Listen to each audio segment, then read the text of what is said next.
Good evening.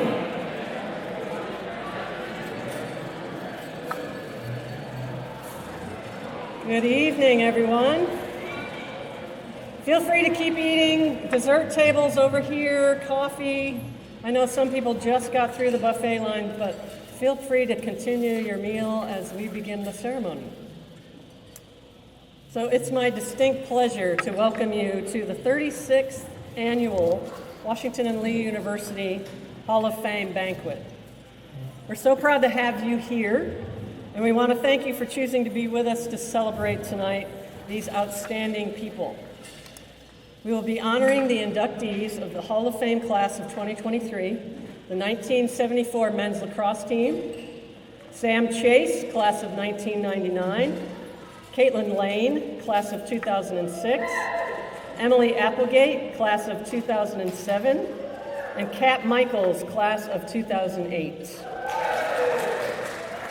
These men and women distinguish themselves as student athletes at WNL and were selected for the Hall of Fame because of the impact they have had on the history of WNL athletics, as well as in their lives beyond their WNL careers.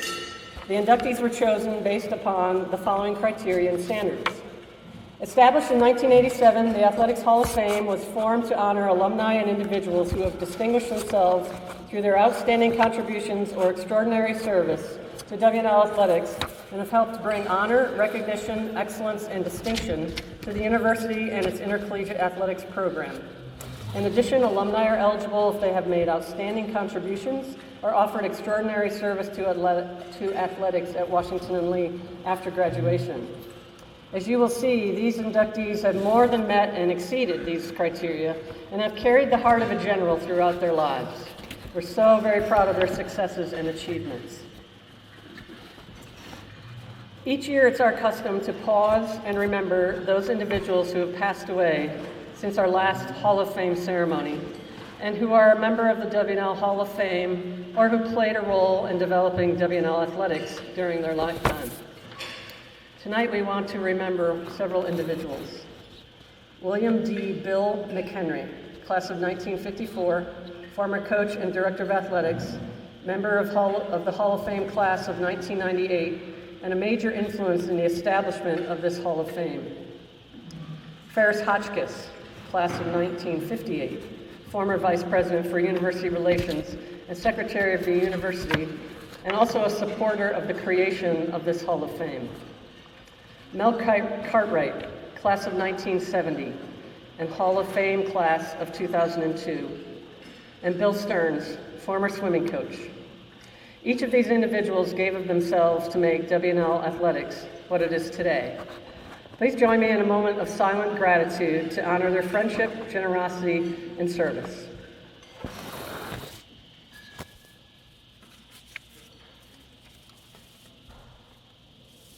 Thank you.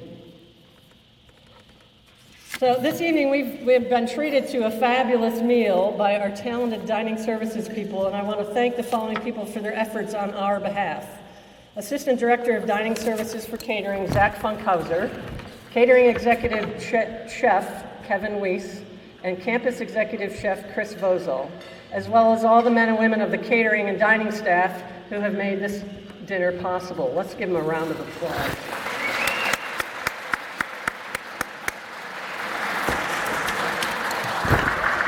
I also want to thank the tireless efforts of Mary Webster, Director of Special Events, and Derek Smith, Events and Conference Coordinator, and especially the members of the Office of Athletics Communications, Sydney Anderson, Director, Will Wallace, Associate Director, Matt Eaker, Assistant Director, and Ryan Connell, Athletics Broadcaster and Multimedia Specialist. Without these folks, there would be no program. Let's give them a round of applause.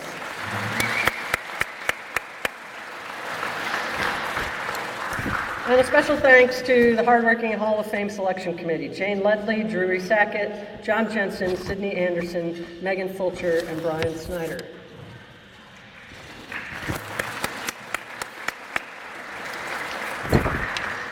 What underscores the character of an event like this are the friends and members of the university who are in attendance tonight and who support WNL's athletics program. A special thank you to those who are here this evening. President Will Dudley and spouse Corolla Tana, Tom Jennings, Vice President of University Advancement and spouse Dawn, Executive Director of Communications and Public Affairs and member of the Hall of Fame Committee, Drury Sackett and spouse Christopher, and former WNL men's soccer coach Ralph Peranian and spouse Diane, former wrestling and men's tennis coach Gary Franke and his spouse Linda, and former women's tennis coach and Hall of Fame member Cinda Rankin and Alan Saunders.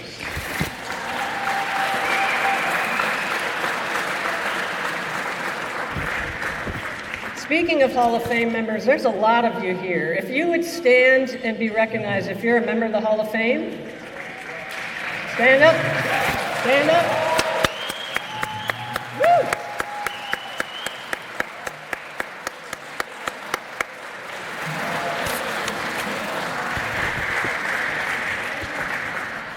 So now it's time for the good part. It's my pleasure to turn the program over to Bo Dudley, class of 74 and 79 law, senior advisor to University Advancement, to lead the remainder of our celebration.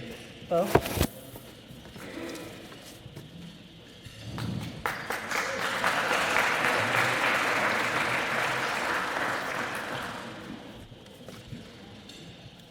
Thank you, Jan. It's an honor to be part of this great tradition. Some of you who've been to prior Hall of Fame banquets have heard me describe Washington and Lee athletics as the miracle on the Maury. I believe that is true. Athletics at Washington and Lee is a remarkable thing to watch. As our true student athletes and devoted coaches win, set records, claim titles, compete and win nationally, learn life lessons, excel academically, and bring great credit to the university. Jan, student athletes in the room, and coaches, thank you for leading this important part of the university to such heights. Congratulations.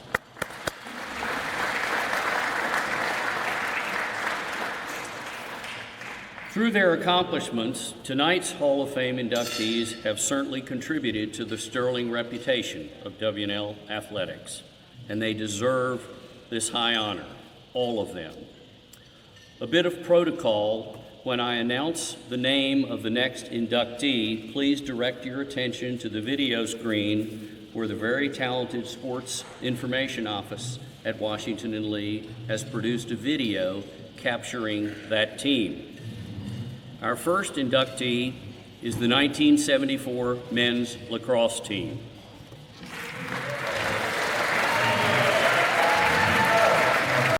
The 1974 men's lacrosse team was part of one of the greatest stretches the WNL athletics program has ever had. Coming off the program's first ever undefeated season and first NCAA tournament win in 1973, the Generals made their mark again in the spring of '74. WNL went undefeated in the regular season at 14-0 and completed the year with a 15-1 overall record. The blue and white rose to as high as number 2 in the national polls and advanced to the semifinals of the NCAA Division I tournament for a second straight season. The Generals possessed a high-octane offense that scored double-digit goals in all 16 games and averaged 14.8 goals per game. Defensively, WNL was just as strong, holding their opponents to single digits 11 times that season and giving up 8 goals per contest. Throughout the season, WNL compiled signature wins against fellow nationally ranked University Division opponents such as the U.S. Naval Academy 13-10 and the University of Virginia 13-11. Along with that, the Generals earned wins over Duke, North Carolina, and Princeton, while adding ranked college division wins against number 1 Towson State 19-17 in overtime and number 3 Cortland State 14-4. After a perfect 14-0 regular season, WNL defeated Navy 11-9 in the first round of the NCAA tournament to advance to the national semifinals for a second straight season. The Generals suffered their only loss of the year 11-10 to Johns Hopkins and finished the season ranked 3rd in the University Division with a 15-1 record.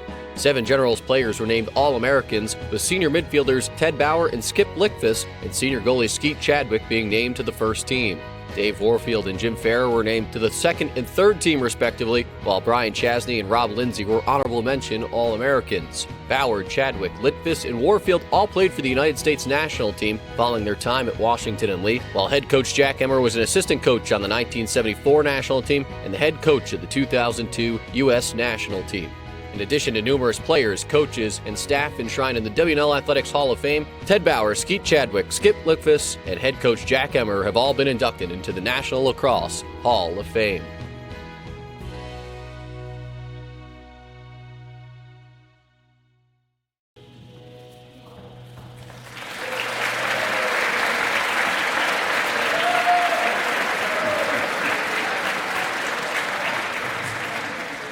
I'm grateful to Jan for allowing me some little latitude in providing eyewitness testimony. What does that mean? Well, that means that some people in this room are saying to themselves, oh my gosh, are these people still alive 50 years later? Well, many of us are, and I'm one of them. I was a senior at Washington and Lee when this remarkable season unfolded. So I'm going to begin by giving you a little context for Washington and Lee at that time. Bo and most others here knew next to nothing about the sport of lacrosse. It was an eye-opener for us. We had not played, we had not seen a game, most of us. And so when we find ourselves in the middle of the national championship hunt, it was a surreal experience. The Ring Tum Fi in 1974 included these headlines: "The pub will soon serve full-strength beer." Alumnus and later U.S. Senator John Warner has just been appointed to head the United States Bicentennial Commission. Sophomore Mike Ludig was elected secretary of the Student Body Executive Committee. Some of you will know that Mike went on to become one of the most distinguished federal appellate judges in the nation. Going in the other directions, 2 students were arrested formally for streaking in that year. And the all-male student body voted in favor of coeducation 10 years before the board made that historic and great decision. Let's get to the season. The preseason rankings had Maryland at the top, followed by Johns Hopkins, followed by the Virginia Cavaliers, followed by our Generals. Now that alone defies logic. Think about that. We are in the top 4 in the United States at the tippy top of this sport. Well, in large part, that happened because the year prior, the 1973 team beat the defending national champion, Virginia, and also played in the NCAA semifinals. So we're on a roll at this point. The Phi included these reports. I'm not making this up. The season opener, if you were a student, you could get on a bus and go to the Navy game in Annapolis, Maryland for $1 round trip. At Navy that day, foreshadowing the great season that was to come, Teddy Bauer scores in the first 10 seconds of the game, and we win.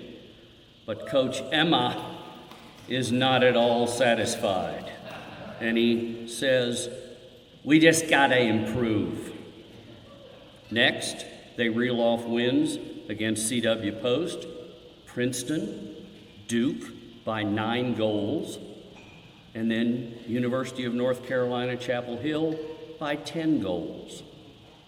Next up is the much anticipated rematch with Virginia in Charlottesville. The Phi, in a slight overstatement, said the following: "The honor of Thomas Jefferson's prideful institution is at stake, jeopardized once more by its smaller Lexington neighbor." It was described as the battle of the century. The editorial in the paper pleaded for the team to beat them damn Wahoos. And students being students, that of course turned into these buttons that were littered across the campus. That became the rallying cry for this team. The game was televised. The crowd in Scott Stadium, where the University of Virginia still plays football, then and now, was estimated at 10,000 fans. Think about that. 10,000 people came from all over to see these two teams play. Unquestionably the largest lacrosse crowd in the history of Virginia lacrosse. Our guys showed up. For the first 8 minutes, Virginia got not a single shot on goal. And so their goal of revenge from the prior year was denied. Washington and Lee won 13-11, and pandemonium reigned in Lex, and I know that because I was part of it. Avoiding a letdown the next game, the team came from behind to beat Towson, 19-17 in overtime. This is the game I remember the most because we were, if not in trouble, it was getting very dramatic late in the game. The Phi reports that 3 students, random students, got out of their seats, came down to the front row of Wilson Field, and rallied the fans to pump up the team. And sure enough, we came from behind and won and beat Towson 19-17 in overtime. The coaches were so moved that they wrote the student body to thank them for that kind of support. We took quick order of Washington College, Franklin, and Marshall. They both fell, and along comes Cortland State. Now, you may not be very familiar with that name, but that's where Coach Emma had come to Washington and Lee from. And those poor people made the big mistake of challenging Washington and Lee and its fans publicly and in writing. How did that turn out? We beat Cortland 14-4 behind goalie Skeet Chadwick's 26 saves. So clearly we are peaking as the season ends. We reached the NCAA quarterfinals. We're the number 3 seed in the United States. We play Navy again. We're down 7-5 in the third quarter. We win 11-9. Dave Warfield scores 2 goals and 2 assists in a 2-minute period of the fourth quarter.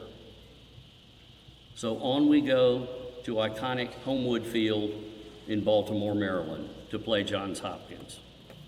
The stadium is packed. It's the 25th of May. It's a beautiful day, including me and most of my friends and most of this student body traveled to Baltimore. The game was toe-to-toe, neck and neck, back and forth. Johns Hopkins scores with just under 2 minutes to play and hung on to beat us by a single goal, 11-10. They went on to defeat Maryland for the national title, and all of us will think that had we won that game, we would have been the national champions. And now you know that this was a really special time with a very special team. The video showed you the number of All-Americans and Hall of Famers, remarkable for Washington and Lee. I'd also like to note that Skip Lickfuss just retired from USA Lacrosse as the director, the top guy for national teams and high performance. So gentlemen, you lifted this campus and this local community and the state of Virginia and all W&L sports fans. My eyewitness testimony is it was unforgettable. I will never forget it, and none of us who were here will ever forget it. Washington and Lee University is very proud to welcome the 1974 men's lacrosse team to our Athletic Hall of Fame. Congratulations, and I'd ask Skeet Chadwick and Jim Farrar to come up and accept the award.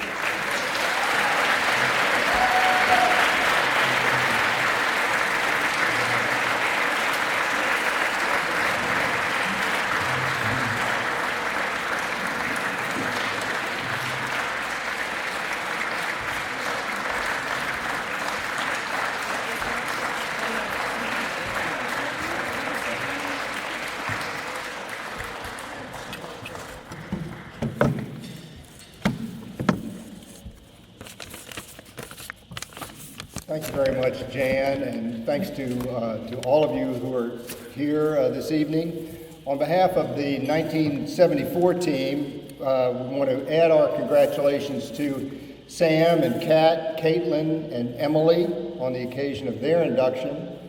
We're very proud of your contributions, and we're proud to be a part of the class of 2023. I also want to echo Jan's thanks to everyone who put this together. It really does take a lot of time and hard work, and Jan, you and your associate, Bethany Danley, and Sydney Anderson, Mary Webster. Where's Mary? Mary's not here. All right, well, okay. Oh, Mary's up top. Thank you, Mary. And of course, our good friend and classmate, Bo Dudley, tonight's MC, Zach Funkhauser, and the catering team, thank you very much. And thank you also to family and friends, teammates who are here this evening. Tonight's celebration gives us all a wonderful opportunity to pause and celebrate the contributions of W&L student athletes and to reflect on how we have been positively affected and shaped by our athletic experiences. Gathered here this weekend, 49 years later, the 74 team will reflect on its life lessons that were learned through the competition and team experiences that we were fortunate enough to have. We will renew our friendships, and we will remember our 4 teammates who passed away far too early. And to be sure, we will replay critical face-offs, great defensive stands, heroic game-winning goals and saves, some of which might actually be based in fact. The lacrosse team, the 74 team is really excited to embrace this opportunity to celebrate all of these achievements. And we hope we have reflected positively on Washington and Lee in the process. The W&L lacrosse teams of the mid-1970s were positioned at the right time in the evolution of the game. The game was poised to explode nationally, and we had great players recruited by great coaches. These were great athletes, great players, and great coaches. We had absolutely the right mix at the right time in the history of the game to do, as Bo suggested, to punch above our weight. Like the 73 team before us, those of us who were fortunate enough to be part of those teams are very proud to have helped set the tone for the future trajectory of this program. So to our coaches, Jack, Chuck, and John, we want to thank you for your support and for your commitment to us. And we thank the Hall of Fame Committee and the university for this recognition. We are honored and grateful to have been members of this team and to be part of the W&L Athletic Hall of Fame. Thank you.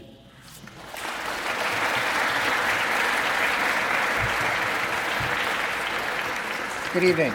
Thank you, Jim. I too want to thank Jan Hathorn and the Hall of Fame Committee for this selection. I also want to congratulate the other inductees this evening, Caitlin, Kat, Emily, and Sam. As Jim mentioned, there are 4 teammates that we've lost over the years. They are Tom Kigler, a National Hall of Fame inductee and a defenseman, Rob Lindsay, a member of this Hall of Fame, also a defenseman, freshman midfielder Jay Monahan, and freshman attackman Chris Larson. Rob Lindsay's name may be familiar to some of you in this in tonight's banquet.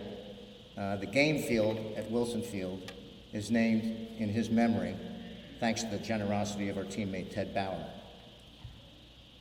As with any team, players cannot succeed without a terrific group of supporting people around it. Tonight, we want to acknowledge those people who were the keys to the 74 team's success. First, there were 2 students who made substantial contributions. Chip Becker, student trainer who ably assisted Tom Jones, and Ben Sherman, team manager, who worked tirelessly behind the scenes to take a lot of the administrative details off the coaching staff.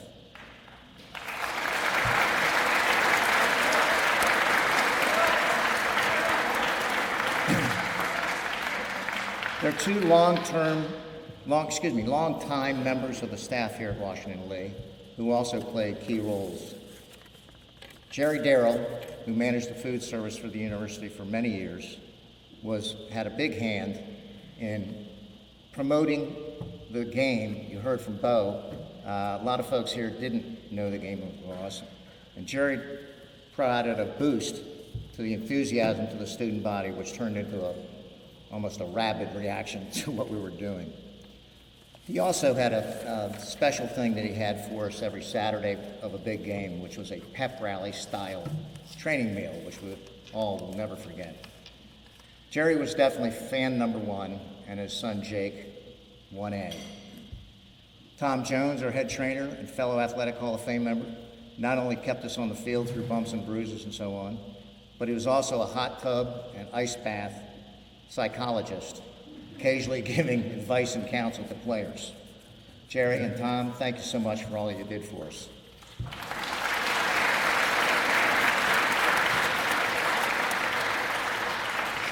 Assistant coach Chuck O'Connell brought fresh offensive schemes and ideas that we didn't have here for the first 3 years. And Jack brought in Coach O'Connell to help us on offense. You heard the statistics earlier. He certainly increased our effectiveness on that end of the field. Unfortunately, Chuck can't be with us tonight due to health issues. Assistant coach John McDaniel volunteered his time and skills very generously.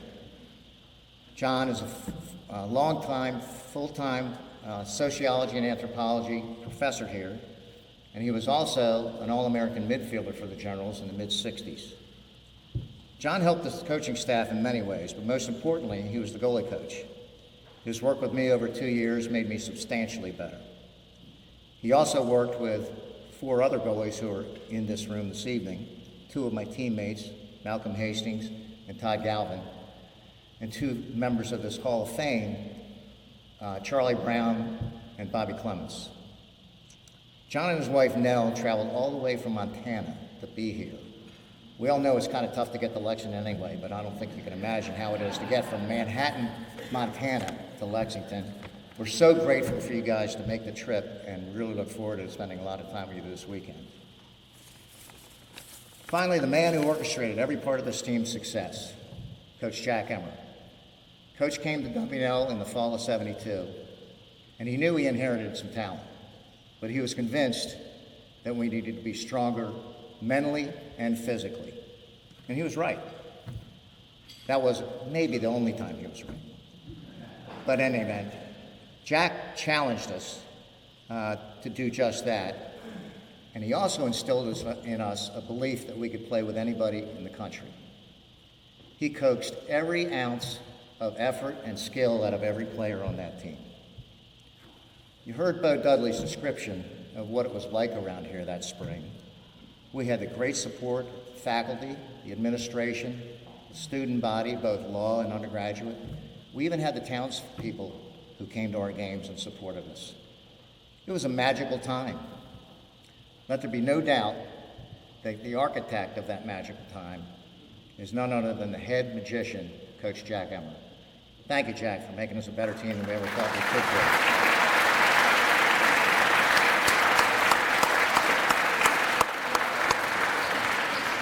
Thank you again, and good evening.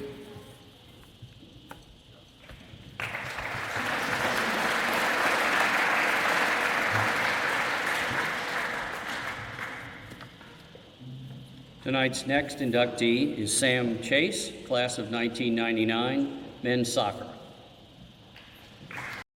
Sam Chase was a 4-year letter winner for the men's soccer team and a 4-time all-conference selection. In his first season with the Blue and White, Chase earned second-team All-ODAC honors as he etched his name in the program's record book for goals in a game, goals in a season, and points in a season. Chase found the back of the net 4 times in a game against Lynchburg during his first season, which tied for third most in a single game in program history. He finished the season with 18 goals and 37 points, leading the Old Dominion Athletic Conference in both categories. Chase went on to collect 3 more All-ODAC honors, as well as a pair of All-Region laurels by the NSCAA United Soccer Coaches during his final 3 seasons. He was a second-team All-Region selection as a sophomore and was named a first-team honoree following his senior season. He collected first-team All-ODAC citations following his sophomore and senior seasons and was an honorable mention All-Conference selection following his junior campaign. The forward helped the Generals to a 40, 25, and 3 overall record and holds the WNL record for career goals with 52 and career points with 117. Both of those marks are still amongst the Old Dominion Athletic Conference's all-time leaders, ranking 3rd in career goals and 8th in career points in conference history. Chase's 18 goals during the 1995 campaign are their 2nd most in a single season, while his 37 points are 5th most in a season in program history. Chase also holds the record for career game-winning goals with 19, and he's the only player in WNL men's soccer history to score 10 or more goals in 4 consecutive seasons. Sam, congratulations on your induction to the Hall of Fame. It's been 24 years and your records still stand. I had the pleasure of playing with you from 9th grade in high school through several years of adult league soccer after college, and you were always the ultimate goal scorer. Your combination of strength, athleticism, determination, strategy, and I'll say psychological intimidation on your defenders all made you a great force up top. As a defender myself, it was always a treat watching you battle. You always found a way to score. Overall, your induction to the Hall of Fame couldn't come at a better time with your son also being admitted to WNL this year. Congratulations on this great honor, and I really miss playing with you. We're playing SCAD, and we're winning 2-0. I mean, we're totally games in hand, and then one of the players goes into an epileptic seizure on the sidelines. And our kids were just blown away. And after that, when we finished the game, it was 2-2. I mean, we had totally been dominating the game. And you go overtime, and Sam came up and says, "Coach, you don't have to worry about it. We got this game." And it's just really, in my mind, I'm saying, come on. We're going to have to work out there. Well, Sam goes out there, he scores a winning goal off a corner, and a beautiful goal. And anytime I think of Sam, I think of that incident. But Sam's career-wise, coaching for 4 years, I didn't have a player I think that ever had more conversations with about the team, not selfishly about himself, but state of the team and things that were going on. And he never was a captain. I know that disappointed him, but like I said, I think of all the years I coached, he was probably the player I had the most conversations with. And I really valued his insights and comments. And he's a great kid to coach. Obviously, his stats speak for themselves. You look at him and you don't look like a very impressive athlete, to be honest with you, but he could score goals. Hi, I'm Bennett Thompson, class of 2000, and I had the pleasure of meeting Sam almost 30 years ago as a senior in high school when I stayed with him on my recruiting trip to WNL. And little did I know that would be the start of a great relationship on the field, a lifelong friendship, and he'd introduce me to my future wife that weekend. But on the field, Sam was a clinical finisher, absolutely ruthless in front of the net, and a team could mark him for 89 minutes of a match. If they switched off for 1 minute, Sam would punish him. I can imagine that he was just infuriating to play against. But I think my favorite memory was my freshman year, Sam's sophomore year. We were playing in the ODAC tournament semifinals against Roanoke. It was in Roanoke. It rained for 3 straight days. The field was a complete mud pit. It was impossible to create any scoring opportunities, and we got a corner. And as I went to take it, Sam's father walked behind me and said, "Just give him a chance." I knew exactly what he meant. I probably don't need to tell you what happened. Played the ball in. Sam headed it home, won the match, sent us to the ODAC final, and it was so quintessential Sam Chase that in a match where there were no opportunities to score and it was difficult to create one, Sam got a half chance and just ruthlessly dispatched it. That was just a hallmark of his career. That's why at the end of it, you look down, he has 52 goals. That's a record I think is unlikely ever to be broken, and truly a hallmark of an outstanding career, a well-deserved honor, Sam. I'm so happy for you getting inducted into the Hall of Fame and proud to have been on the field to share a lot of those goals with you. Congrats, buddy. I love you. Pit bag. Sam, congratulations. I want to say that I'm so happy for you. It's a wonderful and deserved honor. And I got to watch you play from a very unique perspective. I watched games unfold in front of me. I watched how many times you got fouled. I watched how many times you got fouled and have the ref call the foul on you. I knew that if we got the ball to you, if you touched the ball more than 10 times in a game, we were going to score. If you touched the ball inside the 12 with your head, we were going to score. And that if we were in trouble, I would just get the ball and just knock it to you as long as I could, and you would hold it up and give us time to regroup. So I really think it's a wonderful honor. I'm so happy for you, and I'm so happy for your family. Congratulations.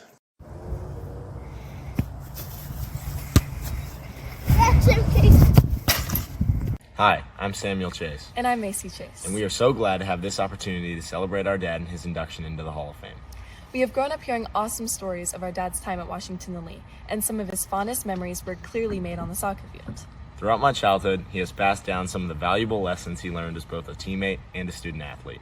He is a fierce competitor, a great role model, and one of my biggest supporters. Even though we obviously never had the chance to watch him play in college, we know he was an incredible soccer player. But, lucky for us, he's an even better dad. We are so lucky to have him. Congratulations, Dad. We love you so much.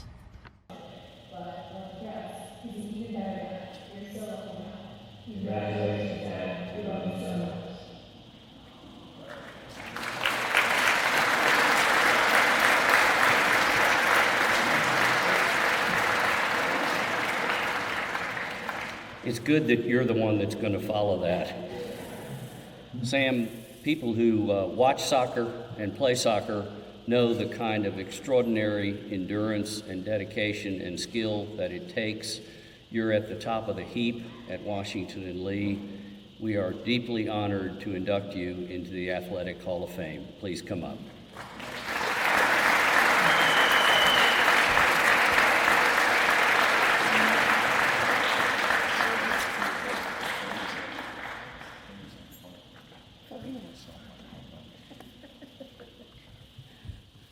All right. Man, I was okay till the kids spoke. I'm going to warn everybody, I'm not I don't like public speaking. It's actually not true at all. I actually usually enjoy it, but tonight's going to be pretty tough. I was really fired up. Actually, I was telling this table over here, my group, that felt really good about tonight. And then I heard, the 73 lacrosse team, they're playing in front of 10,000 people at Virginia and winning. And I'm like, I'm going to go up there and talk about a couple goals on the road against Emory and Henry. And I'm not sure that's the same thing, but we'll go for it. First and foremost, I want to thank all my crew here that's traveled so far for me. It means a lot, all of you. All of us have people here, and people put in a lot of effort for this, and it really means a lot to me that you guys all came here, family, friends, fraternity brothers, former players. It's special for me, so thank you. I also want to give my sincere thanks to Jan Hawthorne and the Hall of Fame Committee. This is an incredible honor, and I really, truly appreciate it. I hope the Hall of Fame Committee can now find solace in knowing that as of tonight, they will no longer be inundated with the annual Sam Chase nominations from my family, or the numerous aliases they were writing under. I also want to extend my sincere thanks to all those who have played a role this evening, with special recognition for Mary Webster, who's hiding again. Her efforts have led us this fantastic evening, and it's such putting anything like this on is so hard to do, and the logistics are incredibly hard, so Mary, thank you very much. Lastly, I also would like to offer my congratulations to my fellow inductees, Emily, Caitlin, Kat, and the men's lacrosse team. It's a profound privilege to share the stage with you tonight. I'm inspired by the remarkable achievements each of you have accomplished in your respective sports during your time here in Lexington. When I received the call from Jan and my dear friend and WNL Hall of Fame member Michael Parker, who called me when I was on the road with my daughter she was playing volleyball, not me, sharing the news of my induction, my first reaction was an overwhelming sense of joy that my parents would be able to share in this moment. All right, I'm not going to do this. I was very fortunate to grow up in a sports-loving family. In the Chase household, athletics were ever present, whether on the TV, a topic at the dinner table, a focal point on our car journeys to watch or play various games. It was safe to say that sports were in our DNA. My father, Sam, who's here tonight, was a high school basketball star hailing from the hoops mecca of Indiana. He later played at LSU and was drafted into the ABA. Just a few years ago, I had the incredible privilege of witnessing his induction into the Indiana Basketball Hall of Fame. Often these days, we hear stories about terrible sports dads. My father was a polar opposite of that. Dad was hands off with me and unfailingly supportive of whatever path I chose in sports. There was never any pressure in my house to excel, and rarely did we talk much about any of the stuff I played or about sports in general regarding what I was doing. My dad was just my biggest fan. Yet 2 helpful nudges from him dramatically changed the path of my life. First, he greatly convinced me that my long-term success would be greater in soccer than in basketball. You see, for many years, I thought I was going to be a college point guard like my father. After my 11th grade season, he used some sort of inception on me to convince me that a 6'3" goal scorer was a bit more needed in life than 6'3" point guards that really couldn't guard the other team's point guard. The second and most important nudge was when he gently pushed me to take an official visit to WNL, despite the fact I was steadfast in my determination to play soccer at a Division I level and had currently been sitting on multiple offers to do so. I am very glad you made me take that trip. To sum up my father and my 4 years here on campus, I don't recall him missing more than a handful of games, even though he lived over 7 hours away. My mother, Nancy, was a star golfer known to hit the ball insanely long. I don't know why that sticks out for me, but I remember growing up that she was so sought after in local scramble matches because of her ability to consistently hit it long and straight that people would kill to have her on their team. My dad frequently traveled for work growing up, like a lot of dads did back then. So my first memories of playing athletics were actually with my mom. We spent countless hours together in the backyard. It's not every day you see a mom willingly stepping in for a roll of goalie in the backyard, or after that was done to grab a glove and play catch. But that was what my mom did. Her dedication to my athletic pursuits was truly exceptional. She was the epitome of a sports mom, the kind that would pour milk, a full milk jug, out into the sink to create an impromptu noisemaker for a game. As the guys that played with me can attest, her whistle from the sideline was legendary, as were her mostly one-way conversations with referees that officiated my games. Mom and Dad, you've always been my most ardent supporters. I am profoundly grateful for everything you have done for me. Your unwavering help and support has been invaluable, and without it, this recognition tonight would never have been possible. Thank you from the bottom of my heart.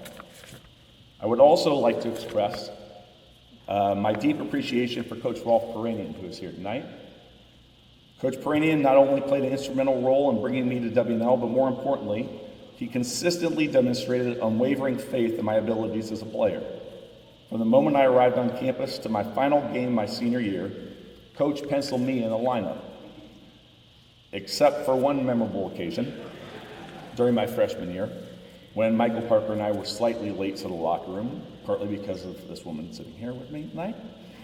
And I did not start that game, but I did score 2 goals when he put me in later. And I did remind him of that pretty much consistently over the next 3 years. I never let him forget that. In all seriousness, though, Coach's belief in me, he consistently fielded me every single time I went out. As a striker, it's so important for achieving results when your coach believes in you, because you're constantly out there. I often joke that goal scorers can be a bit like diva wide receivers, and I'm sure I tested Coach's patience a few times with my attitude. However, Coach Peranian allowed me to be myself on and off the field, and that freedom enabled me to thrive at WNL. Rolf, I'm thrilled that you're here tonight to celebrate this special occasion with me. Thank you for not only recruiting me to WNL, but also for your unwavering belief in my abilities. I'm deeply grateful for everything you've done to make this night possible. When you step away from the game, and I'm sure every athlete here believes this, it becomes clear that nothing quite replicates the unique camaraderie of a team. I talk to my kids about this a lot, how they need to savor this time participating in team sports. Practices and games start to run together as you play through the years, but when it's all done, it's not the games that you miss, it's the locker room and the people that were in it. To be perfectly honest, I still miss it today. My journey at WNL was profoundly shaped by the incredible teammates I had a privilege of playing alongside. As a striker, and not the fastest one at that, as Coach pointed out already, I owe a significant portion of my personal success to the unselfish contributions of my teammates. Goals in soccer are explosions of happiness because so much goes into creating that ultimate final play. Players like Jeb Wofford, Gordon Meeker, who's an assistant coach with Coach Singleton today. I got to see him tonight. It was awesome. Gordon. Bill Sigler, Scott Letourneau, Ben Thompson, Jamie Parker, John Wilson, Michael Parker, and Paul Wallace, also a Hall of Famer, were among those who consistently created the opportunities that allowed me to score goals. Their hard work allowed my success. To each of them and to all my teammates during my time as a general, I offer my heartfelt gratitude for the vital role they played in my individual success. I was a late bloomer on the soccer field. This was mostly because I played 4 sports until the end of my freshman year in high school. We all used to do that back then. I don't know. Today, they don't do that anymore. I started really dedicating my sport the summer before the senior year after the gentle nudge from my dad saying I couldn't guard anybody. I also likely was inspired by my younger brother, Andy, who's home tonight. He had a heart surgery and could not be here, who was part of the U.S. national soccer team program from a very young age. He was really good, a lot better than me. Even though I ended up being recruited by several schools, I never really thought about playing soccer until fall of my senior year when people started calling the house, which we thought was kind of funny. Colin Connolly and Gordon Meeker hosted my visit when I was on campus, and I had a great late night at Windfall that helped seal the deal. And some time with Coach Perani, and on the way home, I told my dad I wanted to go to WNL, which shocked him. When I finally arrived on campus, I didn't know what to expect. When I asked my dad for some advice, he told me to just put my head down, work hard, and try to blend in and be part of a team. I think I might have heeded that advice for a few training sessions, but it all came crumbling down in our first inter-squad scrimmage. I had started with the first team, and after the scrimmage, Coach asked if anyone had anything to say. Apparently, according to Parker, that moment was meant for captains or upperclassmen. I didn't get that memo. So the first person to speak was freshman striker Sam Chase from Marietta, Georgia, who ripped into the team for a lack of intensity in the scrimmage and to complain how his teammates weren't using his skill set appropriately. Looking back, that probably wasn't the best move for a freshman player during his first time with his new team, but that was me. There was no denying that I played with a little bit of an edge. As Coach said, I was never elected captain. It was probably because I wasn't always that nice. But I like to tell my kids leadership is kind of hard sometimes. My style of play didn't always make me the most popular player on the field, but in retrospect, it was my way of maximizing my abilities. I wasn't the most skilled player, and I certainly wasn't the most naturally gifted athlete. In fact, I'd like to take a personal moment tonight to extend a thank you to the WNL grounds crew from 95 to 99 for maintaining a field at a really long length. That adjustment helped me level the playing field and put people more at my speed. However, somehow I found success in this sport where scoring goals is kind of hard. A work colleague asked me recently what made me a decent soccer player, and at that moment I didn't have a great answer. It's been a long time. But I reflected on the days in preparation for this event, and I think I know the answer. I was hyper-competitive, and I had an irrational confidence in myself, even in the face of physical limitations that allowed me to excel. Stepping back and reflecting on this journey, I definitely take pride in the individual achievements. However, what truly fills me with pride is how the entire soccer program developed during our 4 years on campus, and in the years immediately following us when Coach still had great teams. And it's even more gratifying to me to see how Coach Singleton has it thriving today. I think it's truly incredible. I'd like to think I was a tiny part of that success. I have a very deep affection for this university, and my connection to it is profoundly intertwined with my family's narrative. In August of '95, I took up residence in Grand Leaf's dorm, where I had the pleasure of meeting my wife, Caroline Simons, at that time. She's been my best friend and partner for over 23 years. Our marriage is blessed with those 2 awesome kids that are on the screen, Samuel and Macy. Looking ahead, as life comes full circle, Samuel has recently committed to play baseball for the Generals, further cementing the university's importance in the Chase family. I actually can't wait to be in the role of being a General's athletic dad. I think it's going to be a lot more fun. In closing, I'd like to share a cherished memory from my college days. With us tonight is my close friend Michael Parker, Hall of Fame member, as I mentioned earlier. For those who not may be aware, but Parker said it up there, Michael and I were not only college teammates, we were high school and club soccer teammates from Atlanta, Georgia from 8th grade on. We were also fraternity brothers, college roommates, we were in each other's weddings, we went through a lot. During our time at WNL, we often found ourselves late at night in conversation about this very night. We used to mull over the incredible notion that two friends from the same high school playing the same sport, from the same recruiting class, might one day be inducted into the Hall of Fame of Washington University. Boy, you know what, Pete? We did it. Thank you for everyone here.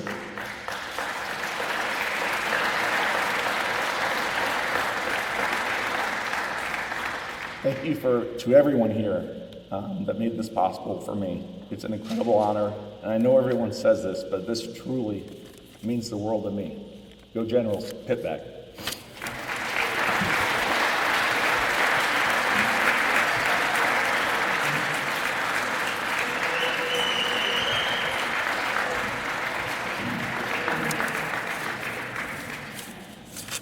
Tonight's next inductee is Caitlin Lane, class of 2006, equestrian. Caitlin Lane was a 4-year standout on the equestrian team during her time at Washington and Lee. Lane made her mark on the team in both the flat and over fences riding and received the team's Most Valuable Rider award each season. She garnered first-team All-ODAC laurels all 4 years and was tabbed the ODAC Rider of the Year following her rookie, sophomore, and senior campaigns. Lane took first place in either the open flat or open fences 29 times during her career, including 8 times in her senior season. That year, Lane helped lead the Generals to the program's first ever ODAC championship in 2006. At the regional championships, Lane claimed the open fences title twice and the open flat once. At zones, Lane was a 4-time open flat champion and qualified for the Intercollegiate Horse Show Association National Championships, finishing 4th in the open flat as a sophomore, 3rd in the open fences and 5th in the open flat as a junior, and 4th in the open flat as a senior. Her career was capped off with a 7th-place finish in the Caccione Cup for the National Rider of the Year. Lane's successful riding career led her to pursuing a profession in the equestrian space. Lane annually contributes to numerous championship events. She manages sport, venue, and logistical operations for high-caliber national and international competitions, including the 2019 Pan American Games and the 2021 Tokyo Olympics. Hey, Caitlin, congrats on being inducted into the Washington and Lee Athletics Hall of Fame. Very well deserved. I had the pleasure of being on the riding team with Caitlin all 4 years. And some fun memories that I have thinking back are mostly involving music and some of the funny kind of antics we would get up to on the bus before a show. And I recently, in going through some boxes from my childhood home, came across some funny things that Caitlin helped put together for the riding team, such as this gem here, which has the keys to success listed on it, which include poundage in your fingers, ride what you feel, and underride, which I'm not sure will ever get old. I laugh at that still to this day. And they also, of course, had a My Little Pony in them, and also a riding kind of CD of a mix. That's how old we are. They were on CDs at that time. But I, of course, will never forget that there is Big and Rich's song about Save a Horse, Ride a Cowboy on there, of course. And so anyway, those are just some of the memories that I have of being with Caitlin on the team. She was always a wonderful, positive force who was always calm and collected herself, which helped the rest of us to feel the same. So again, congrats, Caitlin. I'm very excited for you. Bye. I am so excited to welcome Caitlin Lane, class of 2006, as our first equestrian inductee into the 2023 Athletics Hall of Fame at Washington and Lee University. I've known Caitlin for many years and was a cursory part of the 2006 ODAC campaign, which my late wife coached, when Caitlin was ODAC Rider of the Year, I think maybe for her 3rd time, and the team won the ODAC championship, its first ever in school history.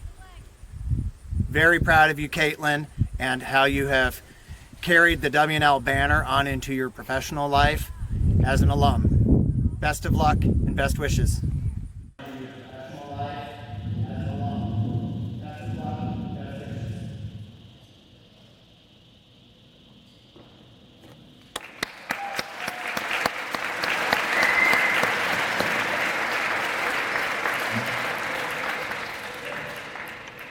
Caitlin, speaking for almost everybody in this room, not many of us have ever been on a horse, and we have certainly never traveled at the speed of light over, what is it called, open fences.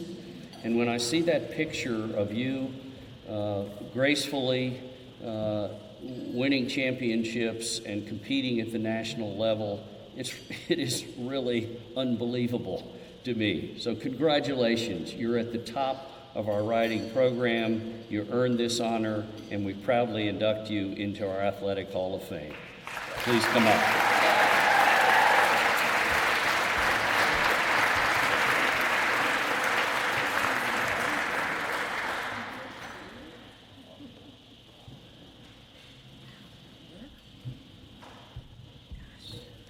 This headshot will haunt me forever. Thank you, W&L. This means so much, and everyone who organized, and congratulations to all of the inductees. Kat's sister Sarah was actually on the riding team with me, so we have a little bit of overlap. I also missed the memo that we would be speaking, and I am not a public speaker, so I will do my best. But riding, not a super popular sport. I'm sure most of you don't know a ton about it. I grew up riding and showing, and for me, W&L was kind of an amazing experience to have a balance in life, a balance with the sport.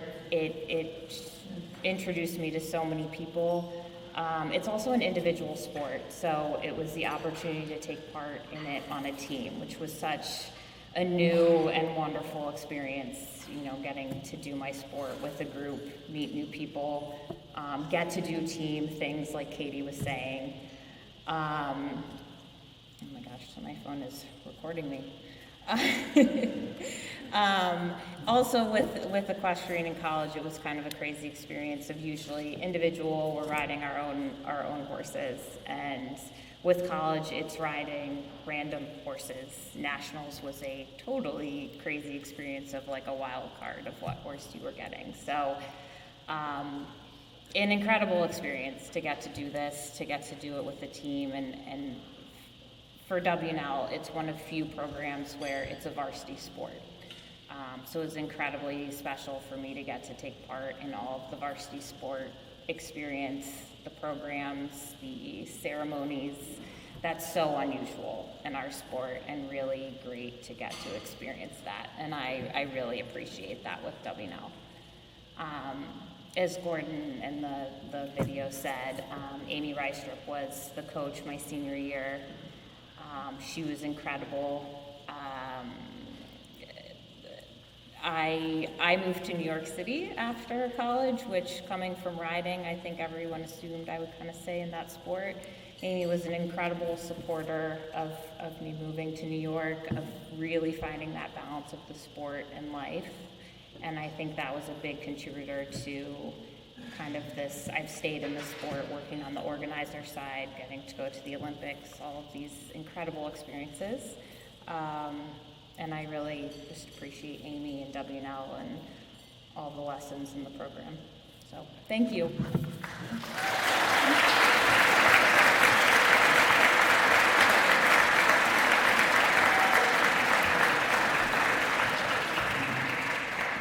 Our next inductee is Emily Applegate, class of 2007, women's tennis. Emily Applegate was one of the greatest women's tennis players in Washington and Lee's illustrious history in the sport. Applegate arrived at W&L in the fall of 2004 after spending her rookie season at the University of Richmond. Her impact was immediate and helped the Generals to a 22-1 overall record and a runner-up finish at the NCAA Division III National Championship. Individually, she completed the year with a 15-1 singles record and a 17-3 doubles mark. She was named an Intercollegiate Tennis Association Regional Player to Watch and garnered first-team All-America honors after reaching the semifinals of the NCAA Doubles Championship while playing with Kristen McClung. As a junior, she once again helped the Generals to a national runner-up finish as a team, ending the season with a 28-1 record. Individually, she posted a 33-3 singles mark and a 26-7 doubles record, was selected as the ODAC Player of the Year, and garnered All-America honors in both singles and doubles. Her junior campaign was capped off by winning the singles title at the 2006 NCAA National Championship, as well as being a nominee for the 2006 Hondo Award, which is awarded to the Division III Female Athlete of the Year. Applegate's senior season culminated in the Generals claiming their first national championship in program history, defeating Amherst in the title match 5-2. As a team, W&L finished 25-1 overall. Individually, Applegate added another ODAC Player of the Year citation and was once again named an All-American in both singles and doubles. A year after winning the NCAA singles title, Applegate finished her senior season as the national runner-up in singles. She completed her career with a 65-6 singles record and a 58-14 doubles mark, earning the 2007 Press Brown Award as the most valuable senior women's sport athlete. Emily, congratulations on this incredibly well-deserved honor. We are all so proud of you on your induction to W&L's Hall of Fame.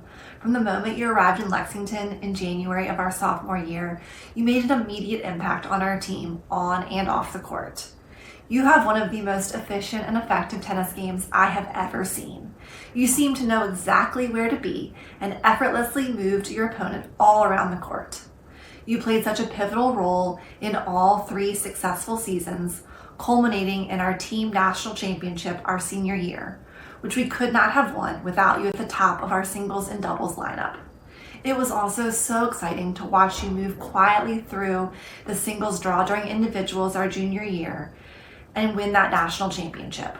You did everything with your humble and laid-back demeanor and ensured that we always had fun at practice and had the right music to pump us up before matches. Congratulations again. I'm so thrilled to be in Lexington to celebrate with you. I'm making a video for the best person of all time, my doubles partner, Emily Applegate.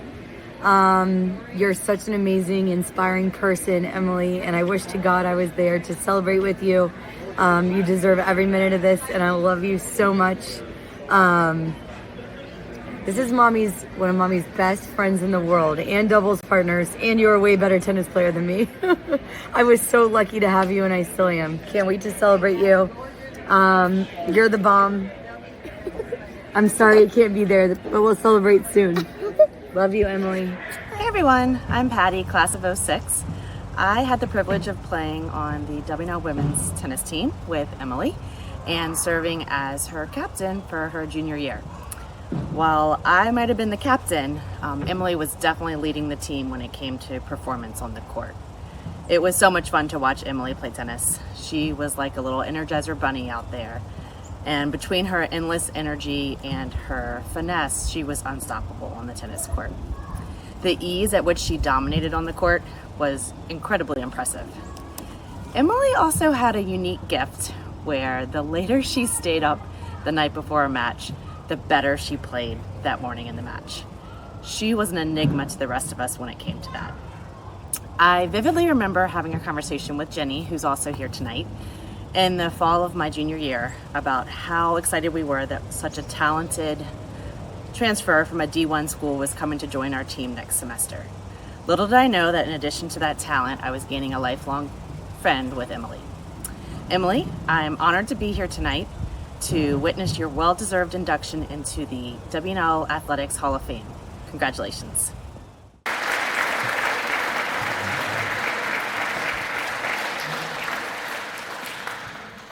It's worth restating. A runner-up in the individual national championship, a national championship, and a member of a national championship team. This is a singular career, Emily. We honor you, and we're proud to induct you into the Washington and Lee Athletic Hall of Fame. Please come up.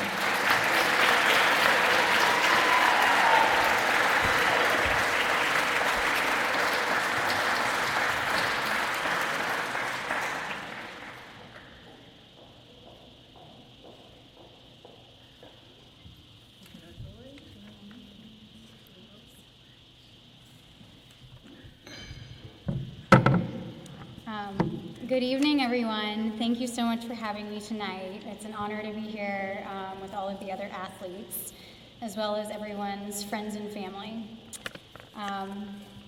So tennis. This one word, these 6 letters, encompass so many emotions, memories, relationships, successes, and failures in my life. I procrastinated writing this speech because tennis has played such a huge role in my life. How could I possibly condense my thoughts on the topic to 5 minutes? I started playing tennis at age 8. I was stubborn, didn't particularly like listening to authority, but I excelled quickly and was placed with the older kids. I still remember my coach suggesting to my parents that I try a tournament. I guess you could say the rest was history.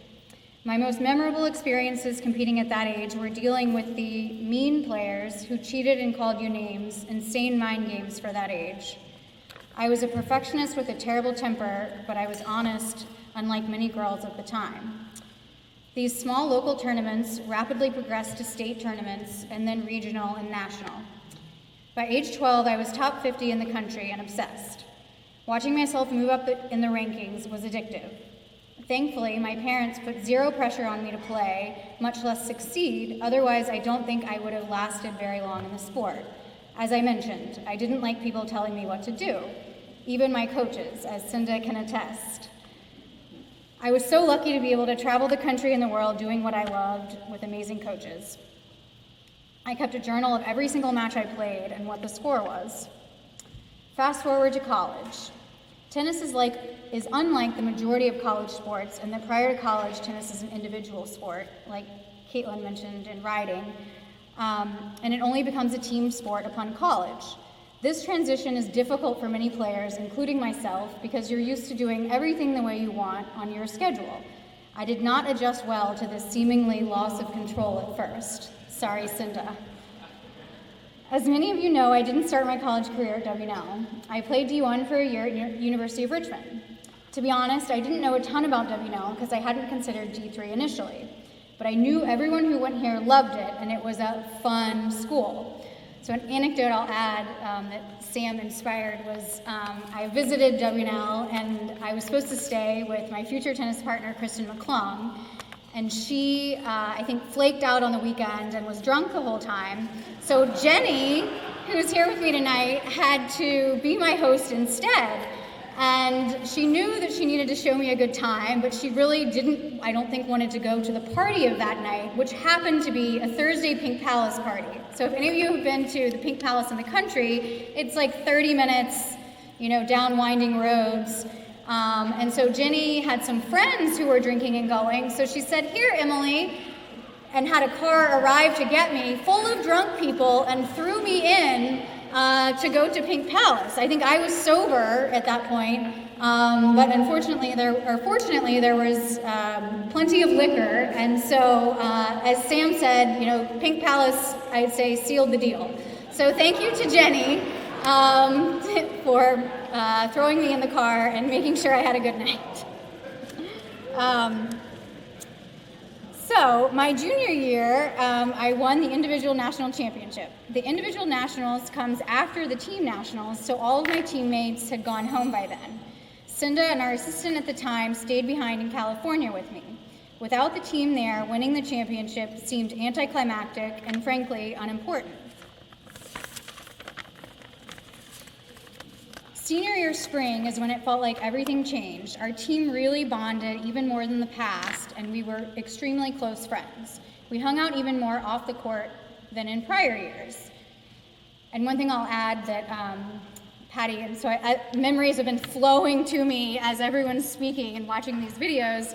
So another story that I'll add on to Patty's, which sort of condemns myself, but I did have a rule that I had to stop drinking 12 hours prior to the match of the following day. So if our match wasn't until noon, I could go out until midnight and then still come and play for Cinda. So, as you can imagine, as Sam said, I was not the captain of the team. Those responsibilities were definitely delegated elsewhere.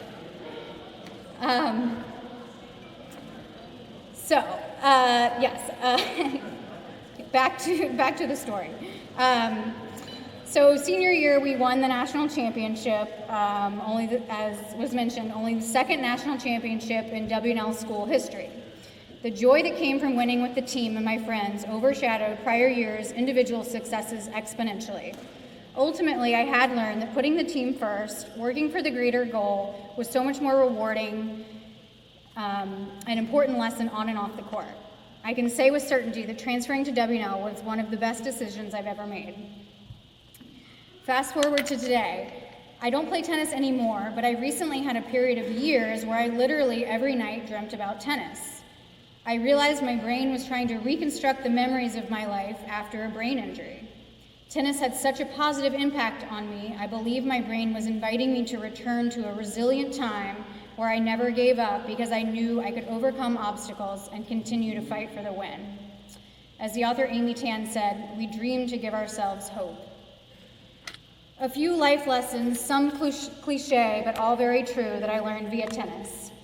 Never give up. It's not over till it's over. Honesty wins in the long run.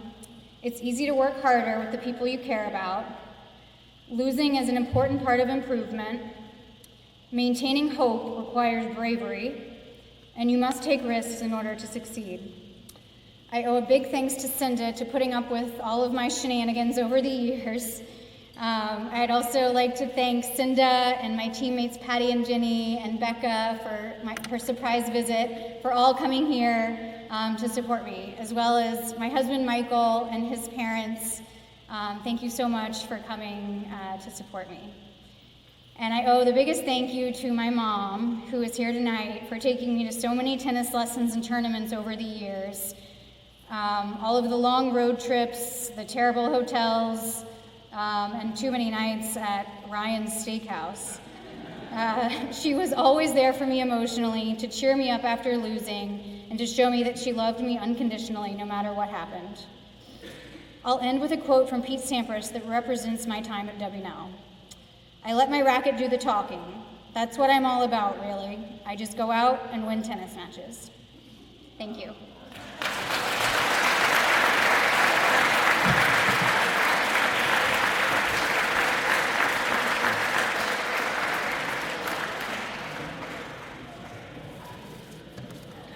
And my question is, how did she do that? Our next inductee is Kat Michaels, class of 2008, women's lacrosse. Kat Michaels was a 4-year letter winner for the women's lacrosse team and a team captain as a senior. Michaels earned first-team All-ODAC honors her final 3 seasons and collected multiple national awards during her senior year. In total, Michaels played in 67 games, making 58 starts with 124 ground balls and 103 caused turnovers. The defense was the top-ranked unit in Division III in goals allowed 2 times during her career, in 2005 and in 2007. In her 4 years, the team posted a 63-15 overall record and a perfect 32-0 mark in conference play, which culminated in 4 ODAC titles and 4 NCAA tournament bids. As an underclassman, she was voted first-team All-ODAC twice, earned all-region recognition as a sophomore and junior, and was named an IWLCA third-team All-American in 2007. In 2008, Michaels helped the defense rank 3rd in the country with a 6.15 goals against average, led the team with 29 caused turnovers, scooped up 43 ground balls, and tallied 1 goal and 5 assists. Michaels remains in the program's top 5 for single-season caused turnovers and all-time career caused turnovers. Michaels garnered the ODAC and Vossed College Division Player of the Year awards during her senior campaign. The defender was selected to the IWLCA's All-Chesapeake Region First Team and was named a First-Team All-American by the IWLCA, Inside Lacrosse, and Women'sLacrosse.com, in addition to being named the National Defender of the Year by all 3 organizations. At the W&L Athletics Awards Banquet, she received the 2008 Press Brown Award as the department's most valuable senior women's sport athlete.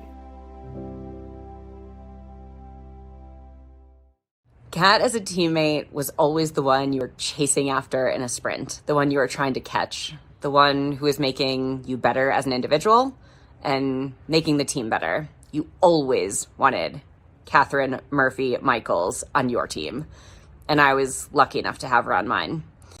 As a friend, she was so much more than that, and the best parts about Kat are that it was just Kat. She was never going behind your back. She was always a what you see is what you get kind of woman, and that hasn't changed at all. I'm so proud of her and wish I could be there. And this is so well deserved. I love you, Kat. Cheers. Hey Kat, it's your favorite roomie. Just wanted to wish you a big congratulations on your induction into the Athletic Hall of Fame. I know you couldn't have gotten there without all those goldfish and gummy bears and maybe a little help from your favorite offensive unit, but a very well-deserved honor. So happy to be able to celebrate with you in person. Congrats. I am so proud of you, Kat Michaels, that you have been selected to be inducted into the Hall of Fame. You are more than deserving. I have so many wonderful memories about being your coach and having the privilege to be a part of your athletic career when you were here. I have fond memories of the way that you showed your dedication and your heart and your passion for what it was we did. So I remember clearly your freshman year, it was really hard because you weren't playing much, but you showed up every day, you came out, you did what you needed to do. By the time we got to your senior year, you are a mainstay of our defense. You are one of the best in the country, as the awards that you won at the end of the year attest.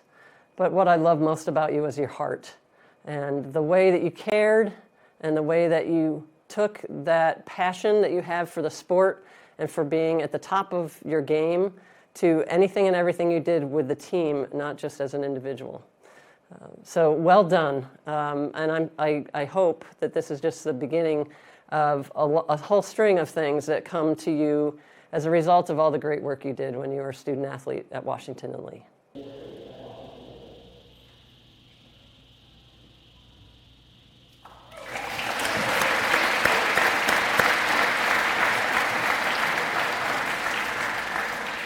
Kat, sometimes the people who score the goals get a larger limelight. And it's certainly true that every team needs a Sam Chase or a Ted Bauer and the people who put points on the scoreboard. But the really good teams need a rock-solid defense. And you got all the way to the top as the National Defender of the Year in women's DeFi lacrosse. That is special. And we are deeply honored to induct you into the Hall of Fame tonight. Please come up.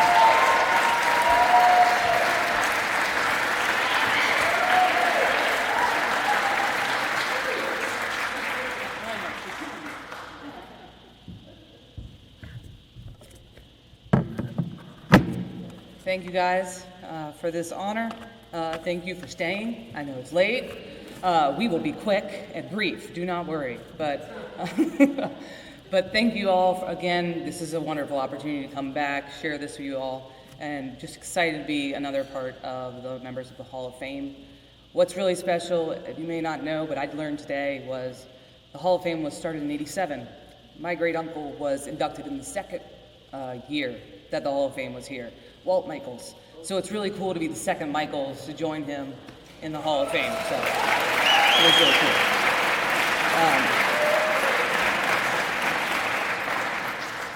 When you think about all these awards, it's really not anything to do, yes, it's to do with me, but it's also to do with all the people that helped me get there and really give me those opportunities and the privilege that I had. So I'm going to take some time to highlight some coaches, teammates, as well as my parents, and then we'll be quickly summing it up, so no worries. Brooke, she was my senior year coach. She came on, really lit a fire under us all, kind of took the team to the next level, was with us for about 15 years. Funny story there, I was a part of the interview crew with her. I was a captain my senior year. I interviewed her with Zort and Tilber that you saw just there, and I'm sorry, we talked to each other in our last names, so that's not really her name. Her name's Miss Kelly and Sarah, but it was really interesting. We had our interview. It was 2 days after I had a major procedure done, and a couple days later, Tilber called me up. He's like, Kat, what were those questions? What were you asking? He's like, I don't remember a thing. She was delightful. So again, thank you, Brooke. I'm nervous. I might have scared you off. Clearly, the questions that I might have said were a little too aggressive. You might ask my friends. That's kind of who I was in a nutshell, and very open. Next, Jan, gotta give you all the credit. You took a chance on me. I didn't start playing lacrosse until my sophomore, maybe freshman year in high school. I was playing all other sports. Sam was very, like, yeah, I was a 4-letter winner. Pick a sport, we played it, right? Rode horses against Caitlin Lane, actually. I don't know if you remember, but I actually rode with you, my best friend Kirkland. We were in Lexington, Virginia all the time, actually, and always looked up to her because she had the prettiest horses and was awesome. But for Jan, you took a chance on me. I actually got invited up to Richmond, Virginia to try out for the national team, for the Mid-Atlantic team, where everyone goes out and does this showcase. And I talked to my dad. He's like, should I go? I don't even know what I'm doing here. I barely know how to play. My skills were not good. I'm a defender. That's where they put me. And so I took a chance, went up there, and unbeknownst to me, I got selected with one other person to go represent our school or our area for the national team there. And if you didn't know this, but Dave Evans, another Lexington local, actually was very integral in selecting me to be there. So again, it comes like full circle. You couldn't try to get away from Lexington. I was meant to be here. So it was really great to be there.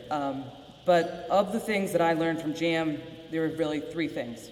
Bender, you kind of stole my, line there, but be thankful, even if it's only for goldfish and gummy bears. Be present. The present is always the best present we have. I know this now more than ever with a 2- and 5-year-old. They keep you on your toes. Every 6 months is a different stage. You don't know what you're going to get, but don't wish it away because the next stage may be good or bad. We're going through tantrums right now, so it's lovely. And then lastly, you can be yourself.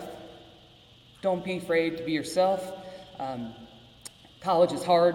You're coming in, you're trying to find yourself, understand what's going on, but that was really helpful. Jan always said, Kat, you are who you are, be blunt, don't try to be so mean, don't make all the girls cry, because I tend to do that.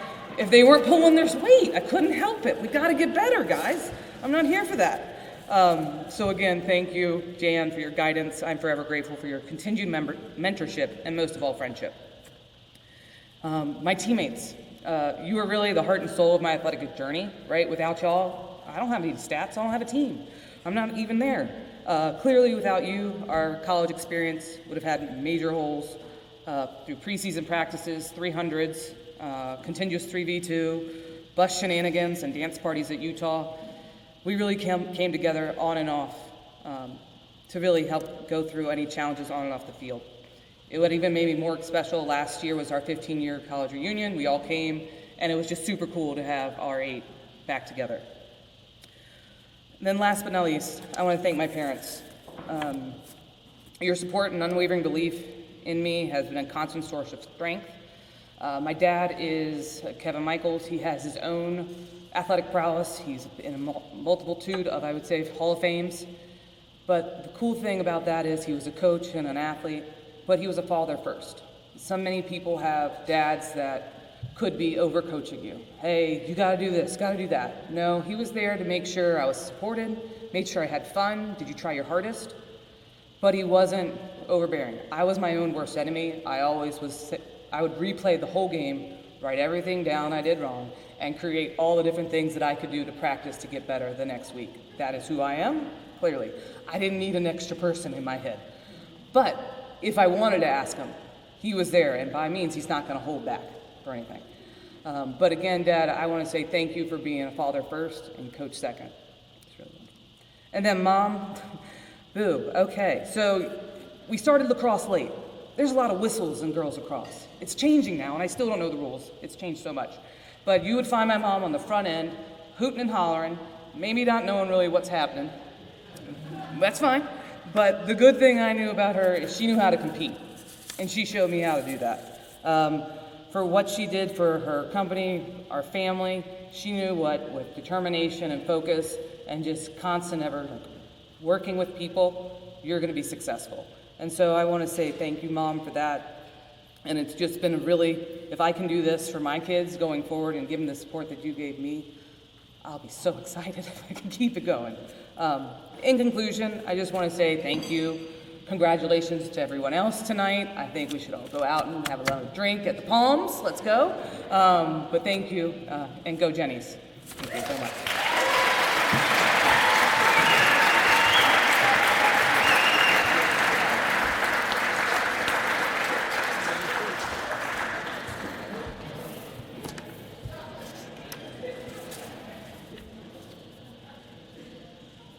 All right, what an amazing group of people. One more round of applause for these amazing 2023 Hall of Fame class. All right, quick announcements. Immediately after we adjourn, we'd like all the inductees, and I know there's lots of you. The men's team, we have plaques for you, so come on up. We also would like to take a picture with all the inductees. So come to the podium. The weird thing that we do is we ask you to give your plaques back so that we can give them back to you at halftime of the football game tomorrow. So we need you to come up and do that. And then wear your blue and white tomorrow because there are several generals competitions. Volleyball will be competing at 11 a.m. against Averett University in Holcamp Gym. Men's women's swimming at the natatorium will be competing against Mary Washington University. And then football will be in action against Ferrum at 2 o'clock at Wilson Field, and at halftime we will recognize our inductees. Thank you, everyone, for a wonderful evening. Go Generals!